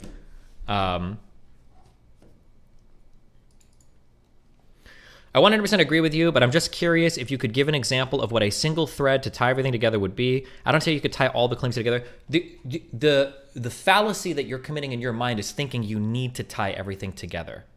That's the issue, is you think, because you don't see these all as discrete events. You see it all as a chain of things leading to something. It's kind of like when, it's like if a parent has a child die and they start to blame everything that happened in the day before the car accident, right? Like, God wanted my child to die. I got into a car accident, I died. What happened in the morning? Well, how unlucky. I got a phone call before I left the house. I usually never get phone calls at 7 a.m., but I got a phone call that lasted for 3 minutes. And then because of that phone call, when I was trying to leave the block, a fire hydrant blew up and a fire truck was there. So I had to drive out of my fucking, my house a different way. And then as I was driving out the other way, it happened to be the 5th of July. So there was a holiday and there was a guy coming home that was still like drunk driving, and then he hit my kid. Like, what are the chances of all of that? That I get the phone call that the fire hydrant exploded, that I take it around, and that it happened to be a holiday? Like, what are the chances, right?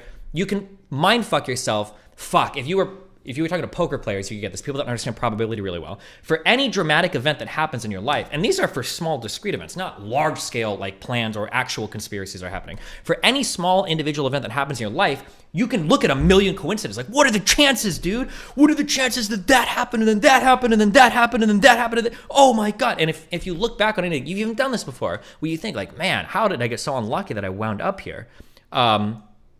Yeah, but I mean, it happens. Like, if you go looking for coincidences, you can find them anywhere.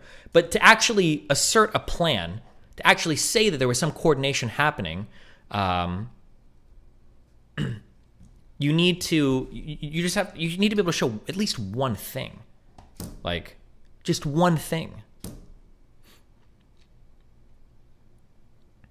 A good way to counter this mentality would be to show the coincidences that occurred on an event that we commonly agreed happened, like the moon landing. Bro, these guys don't think the moon landing happened either. People that believe in the 9/11 truth shit don't think we made it to the moon either.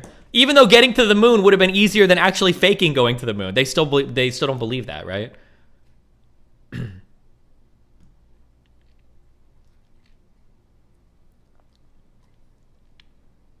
Okay, so this guy in YouTube chat says, what kind of evidence are you looking for? Like direct voice recording of someone saying it's planned or text? I don't know what kind of direct, like any evidence would be interesting.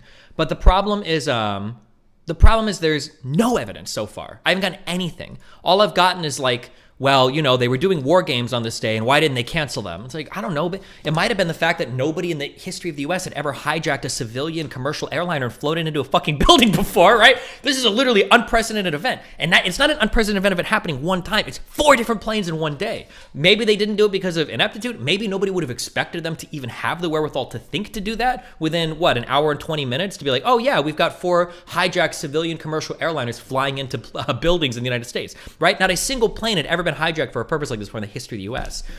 It could have been incompetence. It could have just been like realistically, what was the preparation for it? And then like all of these points about like, oh, well, like they flew these planes in such a particular way. They must have been skilled pilots. It sounds like if they were skilled pilots, they wouldn't have flown the planes like this at all. They would have taken much safer angles of approach, because why would you needlessly increase the risk if you were a really talented pilot? Unless you were like so talented, you're like Maverick from fucking Top Gun or something, right? Yeah, I don't know. It's just like, but this is, the issue is that at the end of the day, if I can spin you 30 coincidences out of any event, and I can do that. You can find a ton of coincidences, even simple events, and that's enough to convince you, then you always have the type of mind that can be persuaded by anybody that's willing to do this. But there's, yeah, I don't know how, I don't know what I'm supposed to do at that point, because you've got the problems that exist in your mind are more fundamental than what I can reach and like going over like a truth or documentary, you know? Has Destiny thought any of these coincidences are a little fair? Just wondering. Yeah, I mean, there's always like weird shit. Like it happens. I've always said on stream way before any 9/11 truth or shit, I always said that I think when people ask me, what's the number one, or like if you believed in a conspiracy, like what's the thing that you believe in? That's like one conspiracy you believe in. And I always said that I thought the flight that crashed in Pennsylvania, I wonder if that was shot down by the military, but they didn't say it because they didn't want to admit that they shot down a civilian airliner. That was the one thing that I was like, I could see that being the case. But there were like so many call logs and shit released from passengers and everything. They would have had to pull in a lot of people on that. Seems unlikely, and if anybody caught video footage of it, although there wasn't as much video back in 2001, maybe, but that's like the one thing that I could kind of see. But yeah, there's like, but other than that, I mean, like, I think I've seen this website before. There's whole websites and things dedicated to breaking down. This is a funny website, I think, that just graphs things that appears to highly map onto each other. U.S. spending on science, space, and technology correlated with suicides by hanging, strangulation, and suffocation. Number of people who drowned by falling into a pool correlates with films Nicolas Cage appeared in. Some of these R-squareds are really high. The divorce rate in Maine and the per capita consumption of margarine. Like, there's like so much, there are so many things that you can, the age of Miss America and the murders by steam, hot vapors, and hot objects.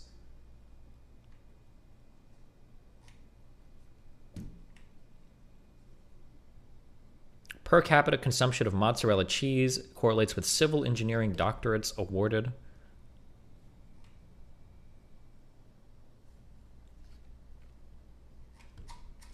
But yeah, I mean,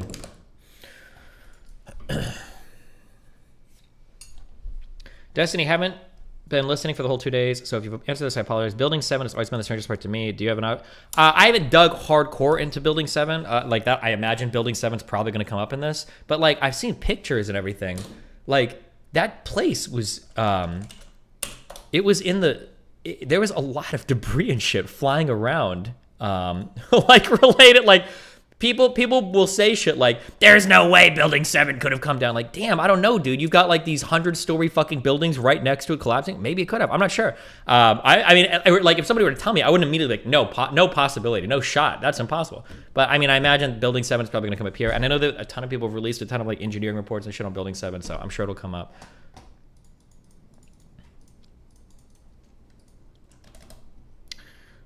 This is such a cope. Are you serious? Bye.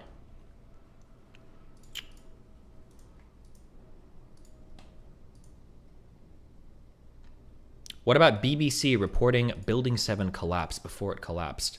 Like reporting you got shot in an hour before you got shot. So we'll get to that, and we'll get to the timelines, and we'll see discrepancies. But again, like, what is on the flip side there for you? That somebody in the media was informing the people at the BBC that Building 7 was going to collapse an hour before? Like, it's like simultaneously the ultra competent and the ultra incompetent at the same time. Like, who's like, what is even happening here behind the scenes to make this so fucked up? You know, like, Why didn't the building tip over instead of collapsing like a controlled demolition? These are like the loose change claims from like fucking 15 years ago. Jeez. But okay, well, keep going through them. Don't you think too many coincidences at least warrant suspicion? Like when people accuse Dream of cheating, all there is a coincidence there. No evidence or smoking guns. That's the Dream cheating thing is way different because I'd have to go back and look, but the mathematical probability there of him getting those drops was like 1 in like fucking, it wasn't even, I don't know the number. It was like 10 to the fucking 15th power or something. That was like an insanely unlikely thing. None of these coincidences are on that level, not even remotely close to that level.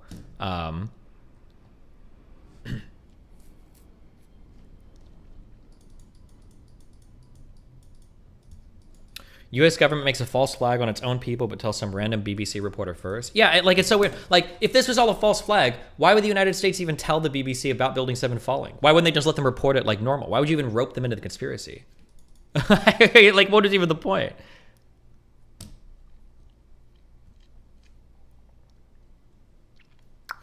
Destiny, it seems improper to require a 100% cohesive alternate story just to become skeptical of the official story, which has plot holes. If something has plot holes, if you believe it has plot holes, it's fair for you to be skeptical. And here's the issue that I always have with people. I think a healthy level of skepticism is very, very, very good. Tautologically so, because it's a healthy level. I think a healthy level of skepticism is very good. But the problem is people aren't having a healthy level of skepticism. Instead, you are buying into the other story 100%. You're taking an official story with millions of facts. You're finding 50 coincidences and going, oh, I don't believe that. I'm going to believe this other story with no facts that I have no evidence for. Like, that's not skeptical. Wait, that's not skepticism. That's you buying into a whole other story that you don't have a single shred of evidence for. Why would you buy into the story with no evidence instead of the one with all of this evidence and a few inconsistencies? That's not reasonable or logical. If somebody were to say, I've looked at some of the 9/11 shit, I think it's pretty weird that they didn't, it seems like they should have shot down that plane flying over into the White House. Or I don't buy that, like, they didn't have the people in place to do that. That's fair. If somebody had that position, like, yeah, okay, sure. I'd have to look deeper into, like, all the conversation and testimony, but okay, that's fair. But that's not the alternate claim being made on the other side. The alternate claim being made on the other side is that the Mossad and George Bush planned this event in order to garner a reason, or in order to get a reason to go into Iraq and Afghanistan. They planned this attack against the American people, and they set it all up on their own, and they made everything up. That's a really strong claim. What's your evidence for that? Well, I've got about 50 inconsistencies in the official story. That's not evidence that your hypothesis is true. That's just evidence against the null, I guess. That's just evidence against this other story. You haven't given me a single shred of evidence on the other side, though, aside from coincidence? Like,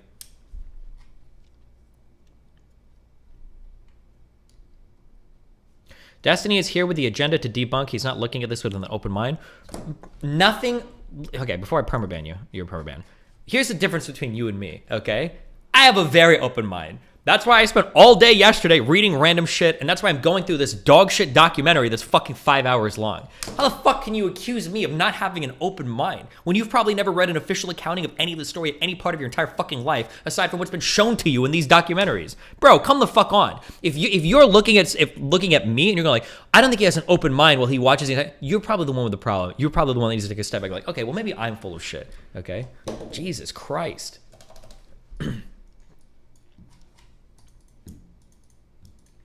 Destiny is here just to win arguments, not have an open mind. Then why are you even here? Why do I have 6,000 people here?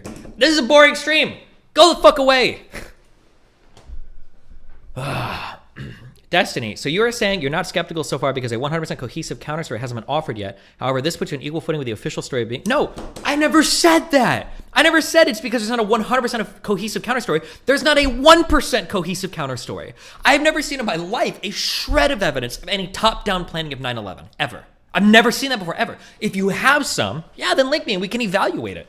Like, It is not inconceivable. I'll concede more than these conspiracy losers ever will. Because if I were to ask them, what would it take for you to believe that 9/11 really happened? For a lot of these guys, whether you want to admit it or not, they would tell you nothing. I know it was bullshit. They're never going to budge on their position.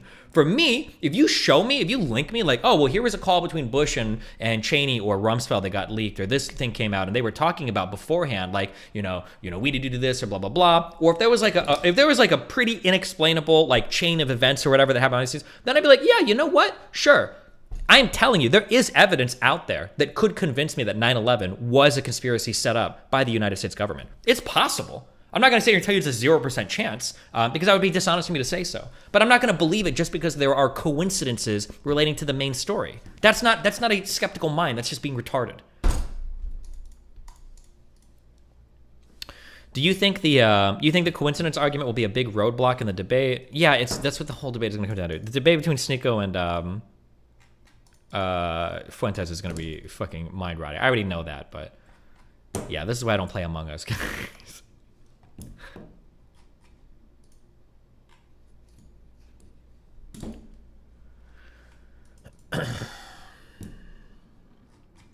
At the same time, though, it seems like you've bought hard into the official story. At the very least, with all these coincidences laid out, it seems kind of sus, no? No! There's not a single thing here that seems like inexplainably sus so far.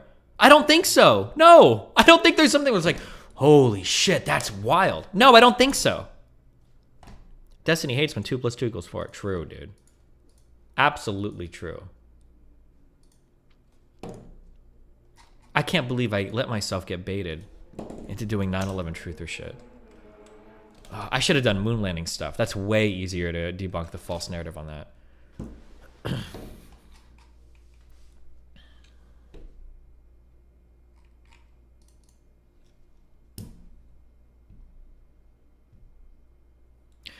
How is it possible that World War II footage has a better resolution than the most secure building in the world in 2001?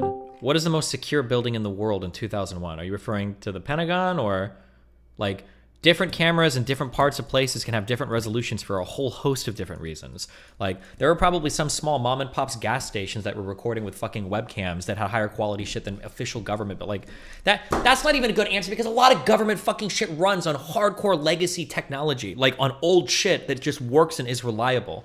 That's not even a reasonable argument. Like what the fuck? I don't know what it's like securing like footage and shit for, or the camera equipment systems that they use on some government property.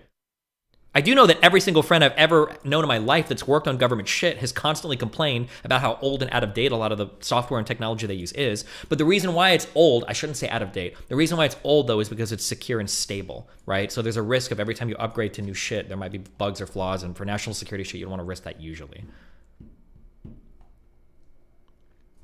Hey. What? So, okay. Oh God, you're a truther. I believe. No, wait. Hold on. It's all right. Go ahead. Hit me. What do you got? I believe we landed on the moon. Okay. Mm-hmm. I just don't think we filmed it. Right? Why? Like on the moon. Like I just don't think it was live streamed on the moon. Why? Like I think we just filmed it in a fucking theater somewhere. It's impossible to do that. It's easier to do. It's not easy to do. It was because we didn't have the filming technology at the time to do that. Well, how would we have the film? Like, okay. Here's the issue that you have when it comes to space, right? Here's the issue with the moon landing stuff. Okay, how could you possibly fake 0G, or not 0G, but how could you fake the low gravity of the moon in a studio? Wait, what was the year? I don't even fucking know what year it was. 1969. Weren't we like making fucking? Wasn't like Star Wars and all that shit like literally being made at the same time? Like, wasn't that? Yes, early but 70s? Those images weren't one continuous live shot for hours. The issue that people don't, like from Star Wars? Sure. The issue that people don't realize when it comes to filming on the moon. So what people will say is that the way that they simulated the gravity was by slowing down the footage and all this stuff. The only way to do that would have been to pre-record it. But the problem is that what people don't realize is the moon landing wasn't just 10 minutes or 2 minutes of footage. It was hours of footage of them walking around on the moon and shit.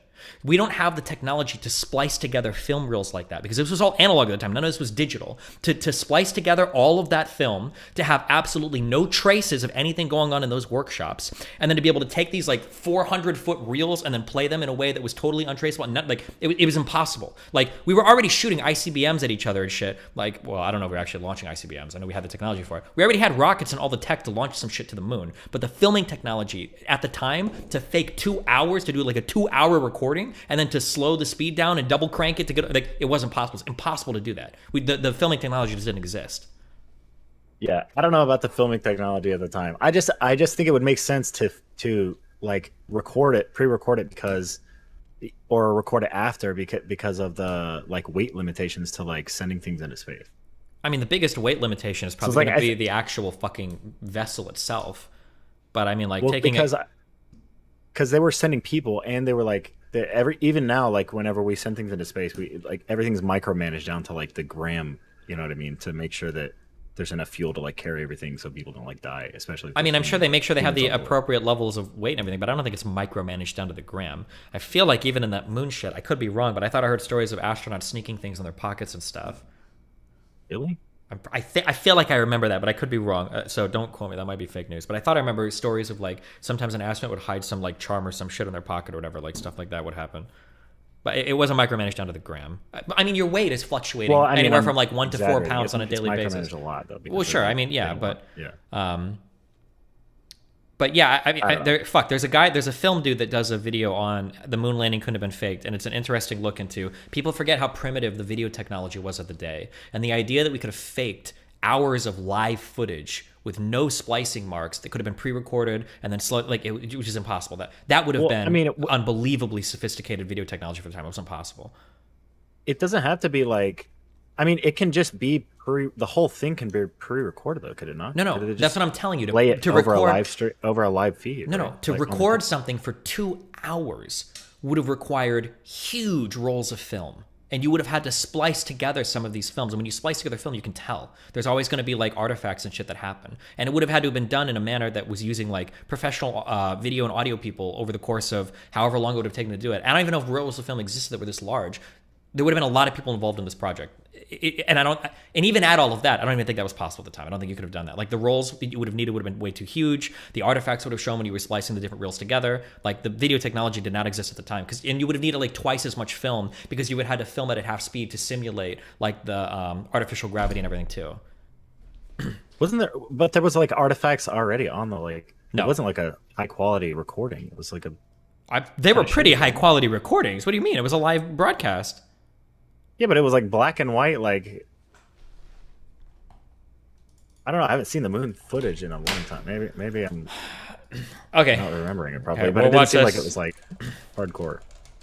Okay, well, if someone has an argument against us, then go ahead and show me. We'll watch the thing real quick. Okay, I love you, buddy. Okay. Here's your moon landing thing. All right. This is why the moon hoax would have been impossible. Take one. Did people go to the moon in 1969? I'm not totally sure. I wasn't on the moon then. Did they fake going to the moon? No, I'm pretty sure they didn't, because they couldn't. Some people say that in 1969, people were incapable of sending a man to the moon, but that they were capable of staging the whole thing in a TV studio. In fact, the opposite is true. By the late 1960s, they did have the technical ability, not to mention the requisite madness, to send 3 guys to the moon and back.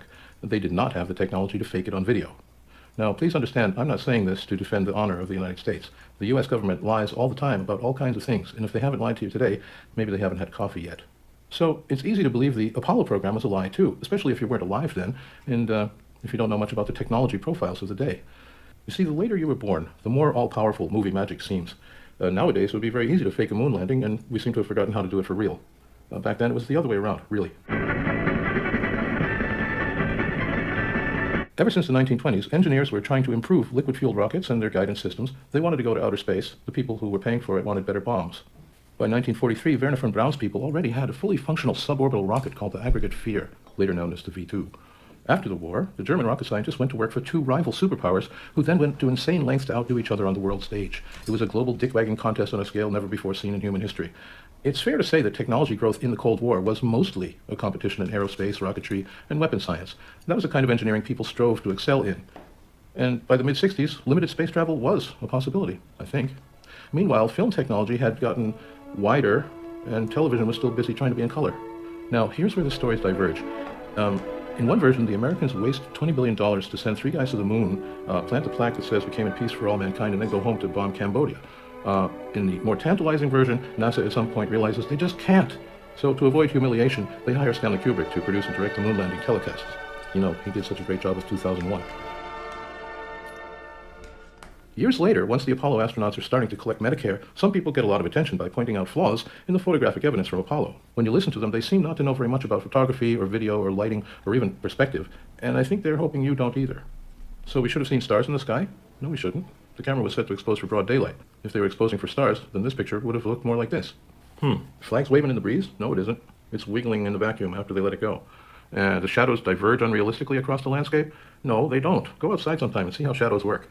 They obviously used multiple light sources in this picture, right? No, they obviously didn't. I've been shooting in the studio for about 30 years now. I know what to look for. When you shine 2 lights at something, you get 2 shadows. So this would have looked more like this. But it doesn't, because this stuff was shot with a single light source. And if that light was anywhere near the action, you would have seen a fall off in brightness across the terrain. You don't, because the light source was 150 million kilometers away, too far away for the inverse square law to make a difference. Get it? Etc., blah, blah, blah. The thing is, all these discussions are ignoring one simple point. In 1969, it was not yet possible, technically, to fake what we saw on TV. Why are people missing this? I think maybe they forget how primitive video was in 1969. I mean, it was an amazing achievement in electronics, but there was a lot they couldn't do. Let me try to explain that. The pivotal claim for the Apollo hoax theory, without which it all falls apart, is that what we saw on TV was slow motion footage of astronauts running around in a film studio. Because if it wasn't slow motion, it couldn't have happened on Earth, right? Let's talk about how slow motion works in film and video. There are 2 ways to make motion slow. One is you shoot it at normal speed and play it back slow. The other is you shoot it fast and play it back normal. The second way is called overcranking. It looks smoother and more realistic because you're sampling natural motion at a higher frame rate. But that means we would have had to shoot it on film using high-speed film cameras, right? Why? Because in 1969 there were no high-speed video cameras yet. The electronics just weren't there. Some people did have a magnetic disc recorder that could capture normal speed video and play it back slow. They used it for sports replays. It could record up to 30 seconds. Play back at 10 FPS and you've got a whopping 90 seconds of slow-mo. I'm sticking with 10 frames per second because that was the video frame rate for Apollo 11. They had a non-interlaced slow-scan TV camera, especially made for them by Westinghouse. All the later missions were using regular NTSC cameras running at 29.97 FPS. That would be 3 times harder to fake. I'm trying to make this easy. Keep in mind that when people today watch documentaries about the Apollo missions, they're looking at the highlights. They're looking at, short clips cut together. And short clips are much easier to fake. But in July 1969, 600 million people, including me, were all staring at a continuous lunar telecast that went on for a long time. It was actually pretty boring sometimes. At 16 minutes into the EVA, they turn on the video camera. 4 minutes later, you get your one small step thing. Then Aldrin climbs out, and they move the camera onto a tripod and proceed to do all their moonwalking, flag planting, photo snapping, and rock baking. Then Armstrong climbs back up into the lander, and it's over. By which time the video camera has been running for 143 minutes. So if we're faking this with electronic slow-mo at 1/3 speed, we only need to record about 47 minutes of continuous live-action video. Well, that's a lot more than that Ampex disc recorder could hold. But NASA is special. Maybe they have a big disc recorder, right, in 1969. Okay, how much bigger? 95 times bigger? I don't know, man. I mean, government agencies are